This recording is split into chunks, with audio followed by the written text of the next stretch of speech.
Hi every one. நம்ம last வீடியோவில் வந்து அப்டமல் ப்ரீத்திங் வந்து அதோட பேசிக் ஸ்டெப்ஸ் என்னன்னு சொல்லிட்டு பார்த்துருந்தோம்.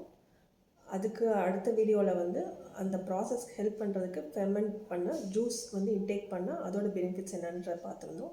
ஸோ அதோட கண்டினியூஷனை வந்து இன்றைக்கி வந்து நெக்ஸ்ட் ஸ்டேஜ் வந்து இன்றைக்கி எக்ஸ்பிளைன் பண்ணுறோம். ஸோ ஃபஸ்ட்டு இதில் வந்து அப்டமல் ப்ரீத்திங் நம்ம பார்த்துருந்தது வந்துட்டு நம்மளோட அப்டமனில் வந்து ஜஸ்ட்டு வந்து நோட்டீஸ் பண்ணுங்கள் அந்த ப்ரீத் வந்து எப்படி போயிட்டு வருதுன்றதை சொல்லியிருந்தோம். ஸோ அதில் வந்து ஒரு பலூன் மாதிரி வந்துட்டு நல்லா விரிஞ்சு கொடுத்து நம்ம ஏரை வந்து எப்படி வந்து கீழேருந்து மேலே வந்து அதை எழுப்பி மேலே தலைப்பகுதிக்கு அது எனர்ஜியாக வந்து கொண்டு போகுதுன்றதை பார்த்துருந்தோம்.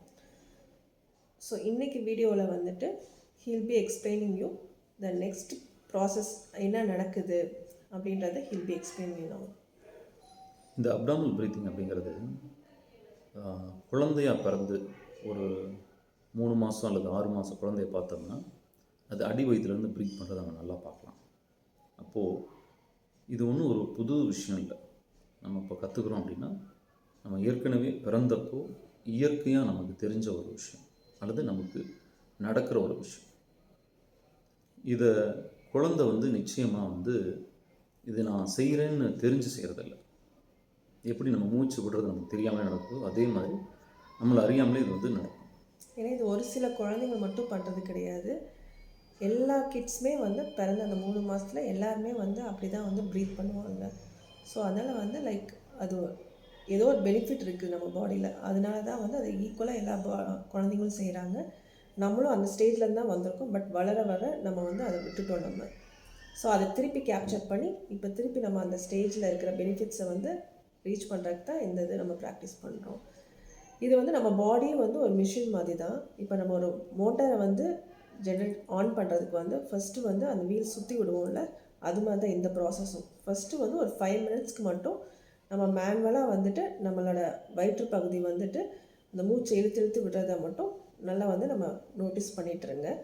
அது ஒரு 5 மினிட்ஸ்க்கு அப்புறம் என்ன ஆயிரும்னா, எப்படி மெஷின் வந்து இப்போ மோட்டார் வந்து ஜென்ரேட்டர் ஆன் பண்ணுறப்ப அதை ஆன் ஆயிருதுன்னு நம்ம சுற்றி விட்டோம்னா, அதே மாதிரி நம்ம பாடியும் அப்படி தான். இந்த இடத்துல நம்ம ப்ரெஷர் கொடுத்து பண்ணோன்னா அப்படியே ஒரு 5 மினிட்ஸில் வந்துட்டு அதே வந்து ஆஃப் ஆகிட்டு நம்ம பாடி வந்து மேனுவல் வந்து ஆட்டோமேட்டடாக எடுத்துக்கிறோம். அதான் வந்து அப்புறம் அந்த மூச்சை வந்து ஆட்டோமேட்டிக்காக நம்மளுக்கு தெரியாமே அது உள்ளே நடக்கும். நம்ம போக போக போக போக கொஞ்சம் கொஞ்சம் நேரமாக வந்து அந்த வயிற்றுப்பகுதி அப்படியே உள்வாங்கும். நிறைய நேரம் அது வந்து பலூன்மே விரிஞ்சு கொடுக்காது. நம்ம தேவையான எனர்ஜியை பாஸ் பண்ணதுக்கப்புறம் அது ஸ்லோ டவுன் ஆயிரும். அப்புறம் ஆட்டோமேட்டிக்காக அந்த எனர்ஜி வந்து ஃப்ளோ வந்து கீழேருந்து மேலே போயிட்டுருக்கும். அந்த அப்டாமல் மூமெண்ட் வந்து ஆட்டோமேட்டிக்காக நடக்கும். ஒரு 3 to 4 மினிட்ஸ்லேயே நாம் வந்து இதுக்கு என்ன அடிப்படைன்னா நல்ல எம்டி ஸ்டொமக்காக வச்சுக்கணும். காலையில் எழுந்த உடனே பண்ணுறது சிறப்பு, கொஞ்சம் ஈஸியாக இருக்கும். அப்படி எழுந்து உட்காந்து பண்ணலன்னா கூட படுத்த பொசிஷனில் கூட பண்ணலாம். என்ன தூங்கிடக்கூடாது. அதுக்கு மேலே தூக்கம் வந்தால் நல்லா தூங்கிட்டு எப்போ நம்ம முழிச்சு எந்திரிக்கிறோமோ அந்த நேரத்தில் அதை பண்ணலாம். அப்படி பண்ணும்போது ஒரு 2-3 மினிட்ஸ் நம்ம அதை ட்ரை பண்ணாலே அடுத்து ஒரு நெக்ஸ்ட்டு 5 மினிட்ஸுக்கு அது ஆட்டோமேட்டிக்காகவே நடக்கும். அப்போ தான் அந்த குழந்தைய விடுது இல்லையா அப்டாமல் ப்ரீத்திங், அந்த மாதிரி நம்ம உடம்பு வந்து பண்ண ஆரம்பிக்கும். நம்மளுடைய வாலண்டியரி எஃபர்ட் இல்லாமல் தானாகவே நடக்கும். அதை ஒரு 5 நிமிஷமாவது நம்ம பண்ணணும். ரொம்பவும் பண்ண வேண்டாம். 5லேருந்து 10 நிமிஷம் மேக்ஸிமம் பண்ணலாம். அதுக்கு மேலே பண்ணோம்னா அந்த மசில்ஸ் வந்து நமக்கு ஒரு மாதிரி டயர்டாகும். நம்ம வந்து இனிஷியல் ஸ்டேஜ் அப்படிங்கிறதுனால அவ்வளோ வந்து ஸ்ட்ரென்த்தாக ஹோல்டு பண்ணாது. டயர்ட், அதாவது ஒரு கையே வந்து நம்ம ஒரு பொருளை வந்து தூக்கிக்கிட்டே இருக்கோம் அப்படின்னா எவ்வளோ நேரம் தூக்க முடியும்.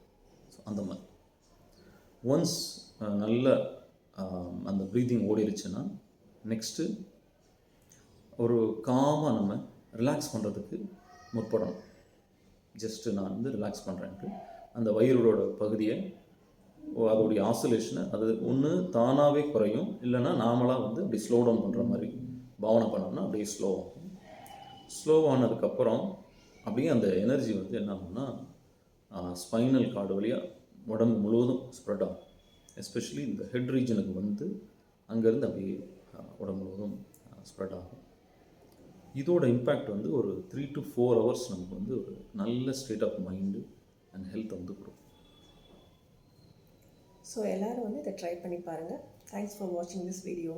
பாய் எவ்ரி ஒன். தேங்க்யூ. தேங்க்யூ.